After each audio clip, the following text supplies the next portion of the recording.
तर तुम्हाला सर्वांना एक गोष्ट सांगायची आहे की मला खूप वर्ष ह्या साईडला असं एक साईडला दुखायचं.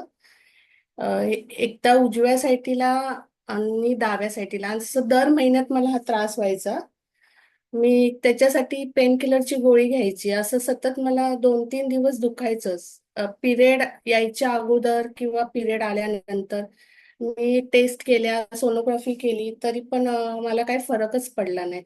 डिलेव्हरी माझी मुलगी झाली आणि मला डिलेव्हरी नंतर हा त्रास व्हायला लागला. आणि तो त्रास म्हणजे आता माझी मुलगी 17 वर्षाची आहे आणि मला तो त्रास होतच होता.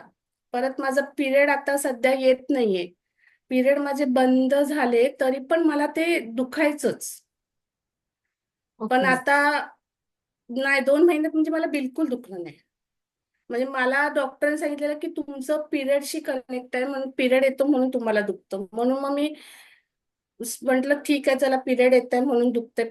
पाळी आली तरी दुखायचं, नाही आली तरी दुखायचं. पण मी जेव्हापासून 2 महिने झाले मी योगा स्टार्ट केलाय. योगा स्टार्ट केल्यापासून माझं हे दुखायचं पूर्णपणे बंद झालं आणि 2 महिन्यात मी पेन किलर ही गोळी घेतलीच नाही. मला इतकं दुखायचं की मला ते सहनच व्हायचं नाही, मला ती गोळी घ्यावीच लागायची. पण योगा स्टार्ट केल्यापासून मला ते म्हणजे बिलकुल म्हणजे दुखलंच नाही 2 महिन्यात. म्हणून मला मॅमचं थँक्यू म्हणायचंय मॅमला की त्यांच्यामुळे मला म्हणजे हे दुखणं माझं पूर्णपणे बंद झालं. आणि खरंच मला म्हणजे इतकं त्रास व्हायचा ना की मला ते सहनच व्हायचं नाही, इतकं मला दुखायचं. ते आता 2 महिन्यात मला बिलकुल दुखलं नाही. मी गोळी म्हणजे घेतलीच नाही. आणि एक वेळ अशी असायची की मला ती पेन किलरची गोळी सतत माझ्या सोबत ठेवावीच लागायची, का तर मला कधीही दुखायला सुरुवात व्हायची.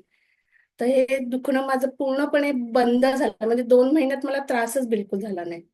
त्याच्यासाठी थँक्यू तुमचं. आणि माधुरीताईला पण थँक्यू म्हणायचं आहे, का तर माधुरीताईने मला तुमच्याबद्दल सांगितलं आणि मी योगा जॉईन केला. म्हणून मला माधुरीताईचं पण खूप खूप थँक्यू आणि तुमचं पण खूप थँक्यू म्हणायचंय तुम्हाला. थँक्यू.